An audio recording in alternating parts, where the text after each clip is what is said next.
A new station's been added to the game. It is a large pop, very large pop station named Convex. The center of this map is actually the boxing ring, which I find pretty interesting as a center. All the departments are pretty like spread out, I would say.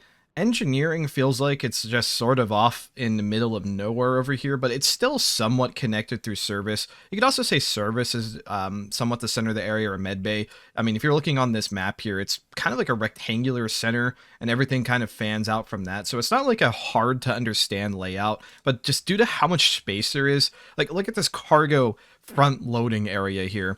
Also, there is a public or cargo order request computer, which I know may annoy some cargo techs, but there is just so much room for movement here. Honestly, I can instantly tell you that this is going to be a very, very brutal map to try to deal with Syndicate players, because there's just so much space. The AI is basically attached to the bridge. If you want to go through to the AI, you have to go through the bridge. Also, this is a very, very large bridge. This is definitely the biggest bridge in the game.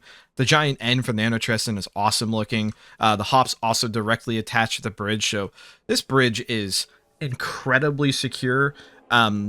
It's honestly a really nice looking bridge too, and it's another one of these weird, like, it's space facing, but it's not in a normal cardinal direction. It's the southwest corner. Another important aspect here is that the armory is interior, no real direct access to space, so this is going to be really, really difficult to steal from. Also, I have to appreciate this perma has an asset escape route with an emergency toolbox in it. I mean, it's just a toolbox, but the toolbox is a decent weapon. You can get a crowbar in it. The Hristov has seen a pretty major rework.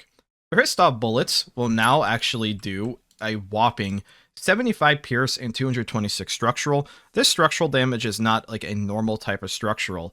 This allows you to penetrate through objects, so that's one of the major parts of the rework. So if I spawn just like, I don't know, a few directional windows or a few plasma windows like so, you'll see that the bullets will penetrate through several softer objects. You can't shoot through like solid walls or reinforced walls. You can destroy them with a few bullets, but for something like windows, yeah, you could just obliterate windows and shoot straight through them and hit the target behind them. Another thing you might have noticed immediately is when you have the Hristov in both hands, you will have a sort of free cam. This allows you to see to up to 3 tiles further than normal. So this is the first tool or item in the vanilla game that lets you extend your vision beyond what you can normally see, other than like sitting on a pilot console. So you could shoot somebody outside of normal vision. Also, the bullets do 60 stamina damage. You need to have 2 hands on the gun to shoot, and there is a really large movement speed penalty when you have both hands on the gun. Fake Mindshield has been added to the game, and it's very simple to explain. You inject yourself with it, and it just simply lets you turn the Mindshield icon on or off, the blue flashing around your job. So as long as somebody with like security glasses sees this, you can use it to blend in departments you otherwise normally wouldn't have access to. For example, security has Mindshields implanted around start, so if you want to actually be an undercover security without getting Mindshielded legit, you can use a fake one to infiltrate the department or command or whatever. Sky's the limit here. It's just another tool for subterfuge. The Emag has been split into 2. There is now the Emag itself and the Access Breaker. So if you want to buy both to have the full usage of the original Emag, it is now 1 telecrystal cheaper. The Emag is used for emagging objects like a lathe, for example. So you can still use this to hack a lathe. However, the Emag will no longer break locks, so you won't be able to break something like an airlock lock. You won't be able to break an airlock lock. That's what the Authentication Disruptor is for. This now breaks locks on objects, but it has nothing to do with hacking devices directly. So you need to purchase the right tool for the job or spend an extra telecrystal to get both. However, if you're somebody who only ever wanted to hack a lathe, this is a huge discount. Or if you only ever wanted to hack a locker or a door, this is still a discount. So it's not strictly a nerf. It can be a buff in certain situations, but it's a nerf if you want both for 1 extra telecrystal. But then you have the benefit of having separate charges, and they still have the same charge system. It's 90 seconds per charge, and each one holds 3 charges. So depending, however you look at it, it could be a nerf in specific use cases, it could be a buff in certain use cases, etc. You can now place C4 on your head slot. So if you want to look like a literal landmine walking around, or put a C4 on a borg's head, you could do that. Mainly for fun, but I still 100% see people using it on hostages or something like that.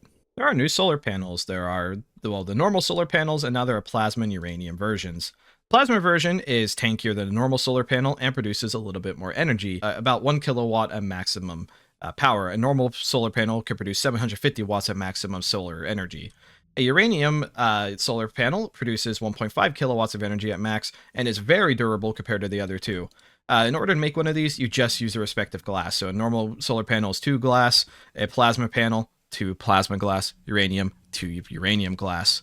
So you can use this to upgrade pre-existing solar panels or just from hand build higher tier ones if you have like just a blank one with no glass on it. If you want to upgrade it, you just crowbar the glass out and put in the new glass. Very simple, but upgrades are great. The criminal records computer UI has received a nice update. Not only does it look a lot sleeker, there's also new things like filters for looking for specifically people in the station that are suspected or wanted. So this lets you more categorize things that look for or possibly higher priority cases to take. Plus, I mean, it definitely just looks nicer, which is always a huge benefit. A radio implanter has been added for 2 telecrystals, and it's really simple to explain. It is just an implanter you inject yourself with that gives you an internal access to the Syndicate comms, so you just do :T and say hi, and now you have a radio that is injected in your skin, so somebody can't inspect your headset and know you're a Syndicate agent. This will definitely allow and 100% encourage more people to be using the Syndicate radio because there's less chance you get meta checked or just have your comms stripped away from you as easily. The Cargo Bounty console now has a history tab to let you see what bounties were skipped, what bounties were completed, etc. Just good for some record keeping. Radial menus have had their UI improved, so now instead of clicking tiny buttons, you now have this whole category to click on. It's a bit more usual in gaming to have radial menus like this rather than just a small icons to click on. So it makes it easier to just kind of inaccurately spam click to where you know your emotes are at or the emotes you want to use. Salvagers can now find blueprints for double emergency tanks, so this is really nice for salvagers because they can use that on their pocket slot for extra air, save their suit slot for whatever, jetpack or something, weapon.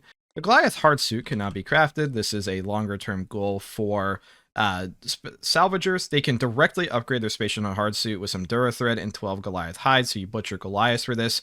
The stats of this are actually rather good.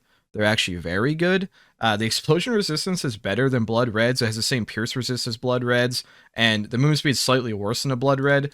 But the suit looks awesome. It has a absolutely beautiful sprite. I like how it still has the spatial knot remnants in it. I'm somewhat surprised that it doesn't have a red light, but just look at the eye turn on. Like, that's got to be one of the coolest looking sprites in the game. So, overpowered? Probably. Awesome looking? Absolutely. Some masks when pulled down now will have a sprite as if you're wearing it around your neck. So A, more drip. B, you can actually see that somebody has a mask on. And it's just, I mean, it just looks great. Chemical lockers now come with a small 10-unit vial of plasma, so no more having to beg science or medical on stations that don't have plasma around start in order to make your things like Dex or whatever else you use plasma for. I don't know, I don't play chem. I know use it for Dex. I'm trying to fill in the gap of dialogue here. Seclite has received a nerf in quotes. It now has a medium battery instead of a large battery. Sorry, cyborgs, you're gonna have to wait to actually have those made for you instead of stealing them from security to get your battery upgraded. Uranium is now radioactive. I do believe the ore is radioactive, but even standing on it with a Geiger counter doesn't have any reading of it. The PR does mention that since it's in a rock, it shouldn't be as radioactive. However, a full stack of uranium is actually pretty radioactive, and this kind of reminds me of Bananium, because if you stack like a ton of it, you basically end up making a lethal form of radiation on you.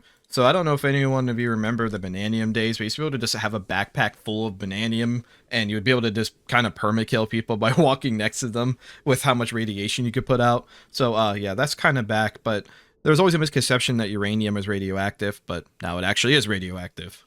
The Kammerer has received a buff, nerf, somewhat thing in between. It now holds 7 shots, so it's the same as the Enforcer, but it shoots twice as slow. In the endless cycle of Frezon balancing, Frezon prices once again been increased. It's like 1 unit a mole now, so if you super freeze the Frezon, you can sell canisters for a decent bit of money, but not the millions that you could before, but it's worth more than it was. I don't know, only the Atmos people really care about this, but Frezon's worth more again, so if you're a cargo tech, probably expect more Frezon to be sold your way. Mixing opposite lizard juices.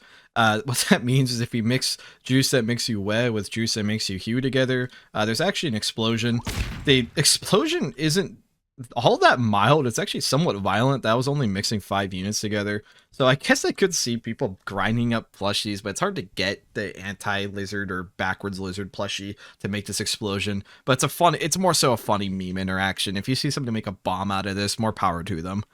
And this is always hard to show, but there are now more Ion Storm laws. Again, just putting it out there. But the more ion laws that there are, The less repeat laws you end up seeing, the more zany these cyborgs can get, and just less repeated gameplay is always good in a game that's supposed to be unpredictable. Chefs will now spawn with a box of Fluttersoft brand cloth. What this is just there is a stack of 10 cloth in here, so they can make cloth-based recipes round star without somebody need to cut up clothes for them or farm it for all the moth friends on the station to eat.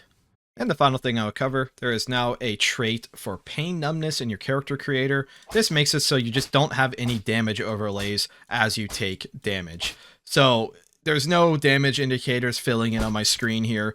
It actually doesn't tell you your health status either. So if you're taking a lot of damage, you just have to know you've taken that damage. There's no indication to you that you are near death. You just have to know it. Lets you roleplay that everything's just fine, and it even removes a UI element to tell you that things aren't fine.